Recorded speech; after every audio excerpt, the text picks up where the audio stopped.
right, welcome back to the show. Today I want to talk about how can you buy more storage deals.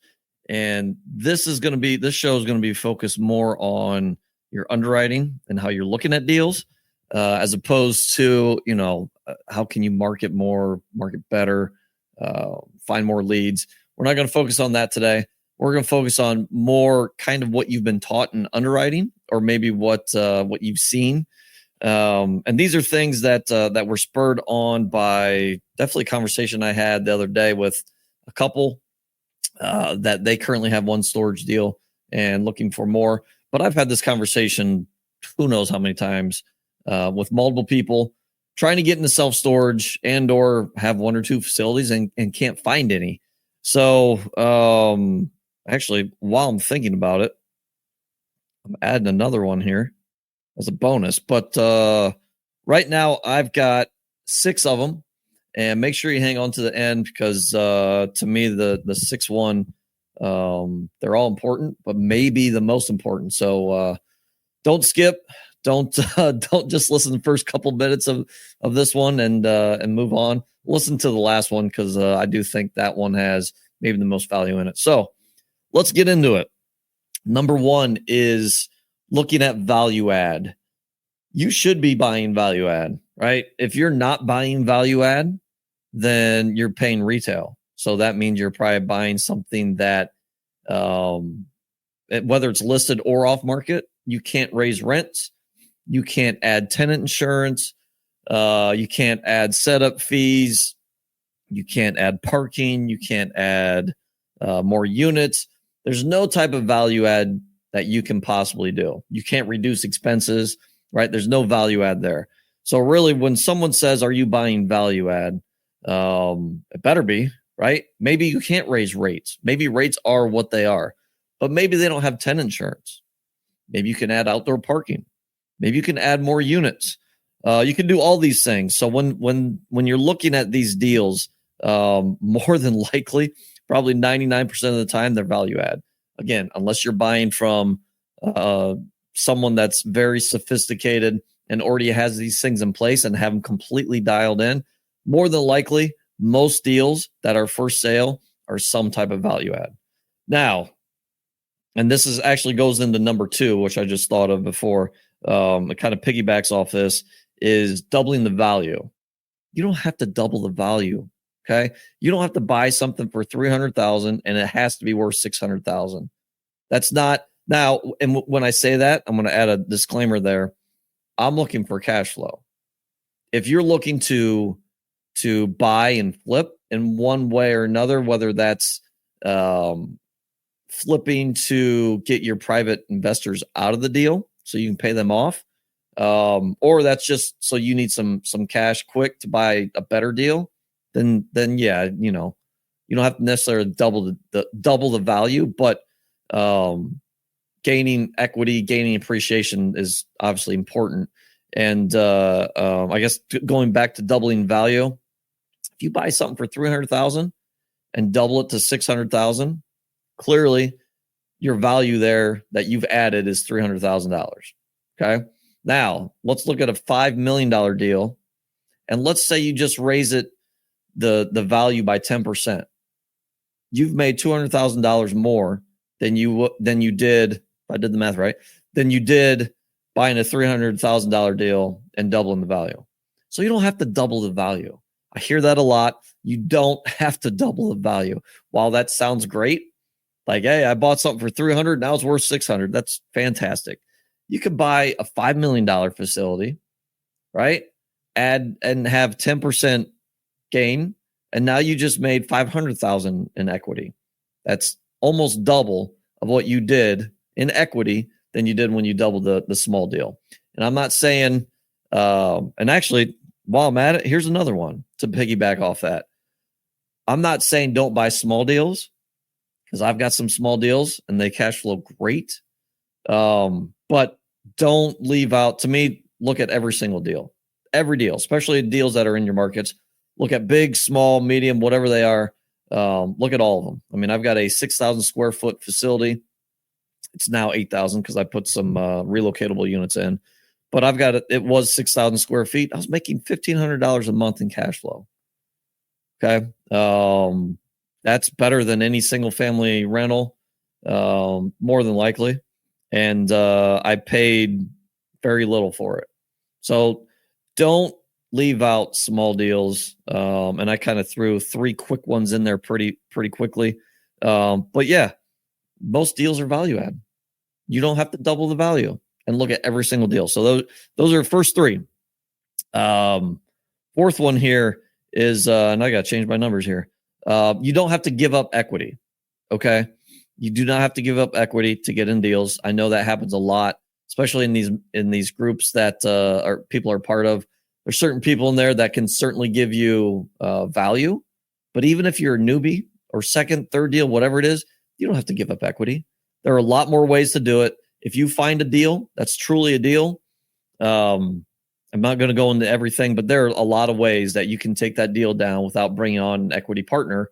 You can still use that person, maybe just with hard money, right? Where they're just charging you a percentage and maybe a couple points on top of that, but you don't have to give up equity. I think that's a deal killer with a lot of deals, especially these smaller deals.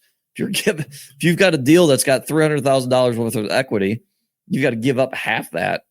Man, that's it's a lot. So my opinion, if you're getting the deals, you want to operate it and you want to continue to find good deals, quit giving up equity. Next one is this is kind of, I guess, somewhat a negotiation tactic. It was something that I may not fit with the others here, but I wanted to bring it up because I find this a lot when dealing with sellers, especially directly. And that's other offers that are made to the seller. And those other offers are supposedly in cash. More than likely, it's one of 2 ways. They probably don't have just a wad of cash that they're handing them.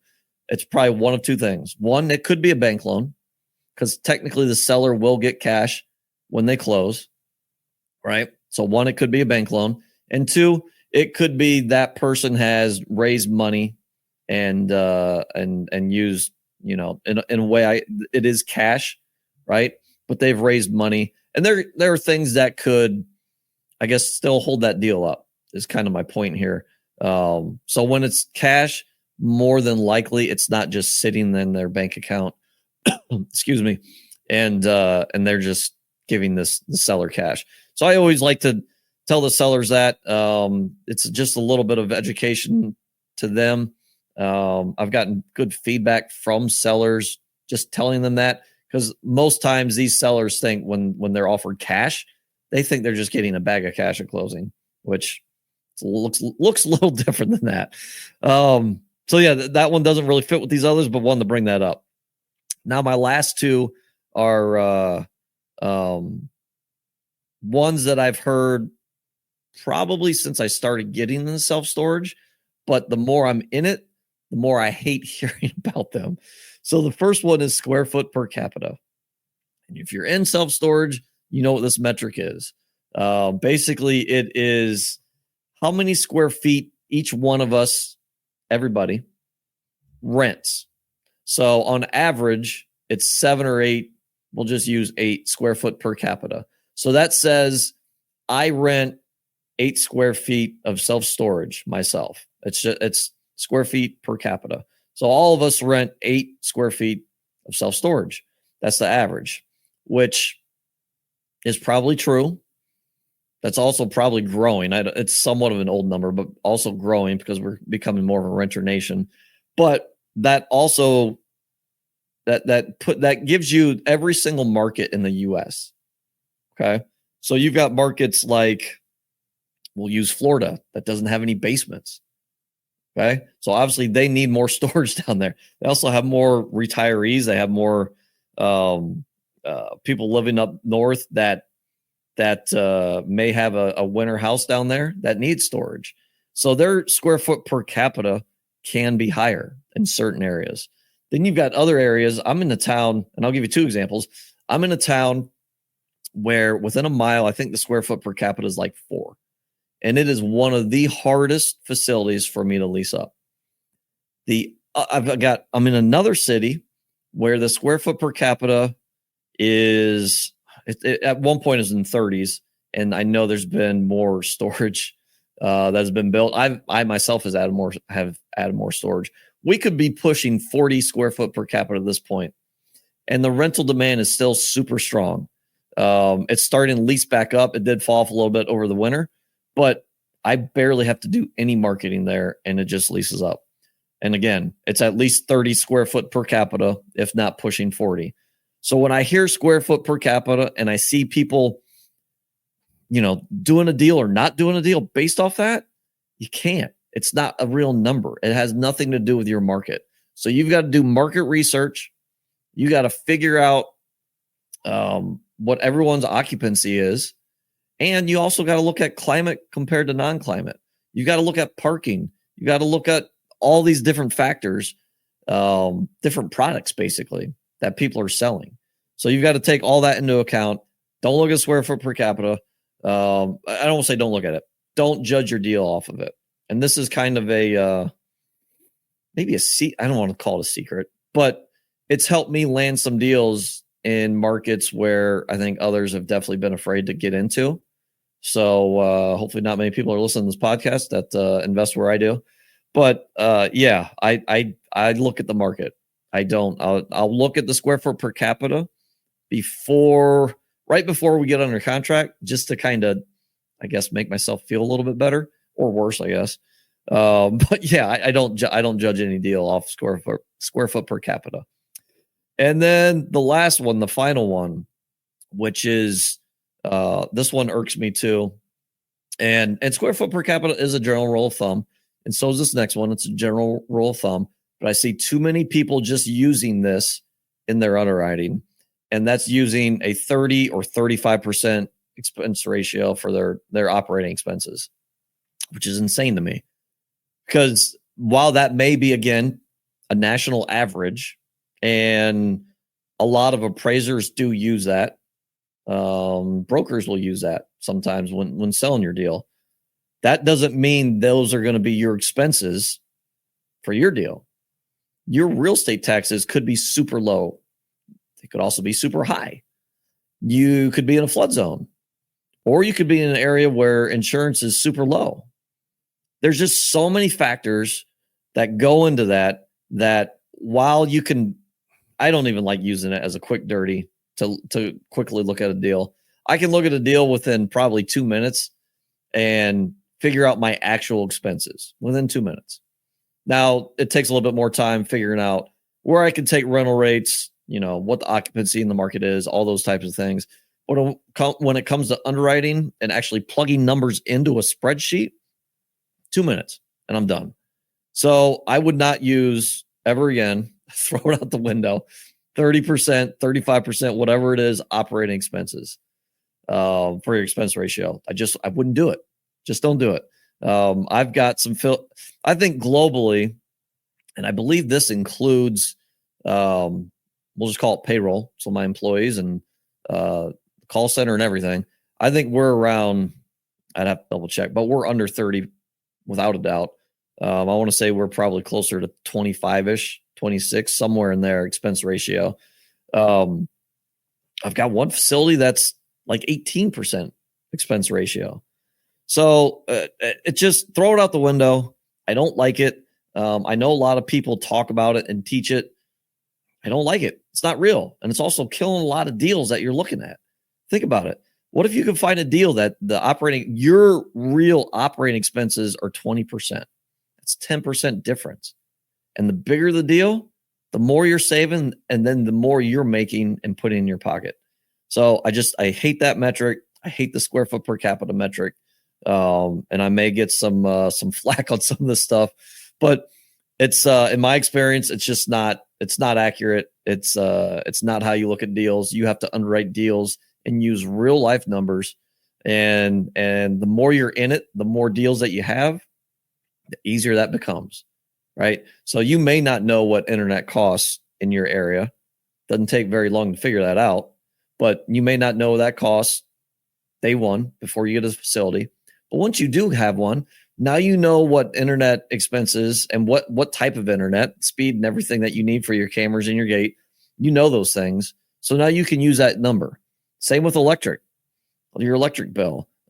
Same with the boots on the ground. Because everyone, to me, in my opinion, the day of paying someone, $100, $150 as boots on the ground, I'm not a fan of that. I think you get what you pay for.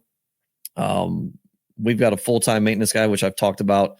And I think for the time that he works and the great work that he does, I believe he's paid well.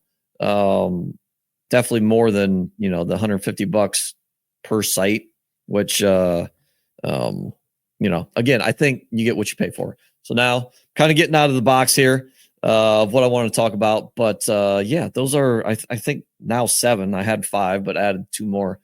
7 kind of common misconceptions that we've been taught that are absolutely killing your underwriting and not allowing you to find more deals. So hope this was helpful. Hopefully it was valuable. Appreciate everyone for listening, and we'll see you next time. Thanks for following, subscribing, and listening to this episode of the Do More podcast hosted by John Farling. To learn more or ask questions, go to l4investing.com.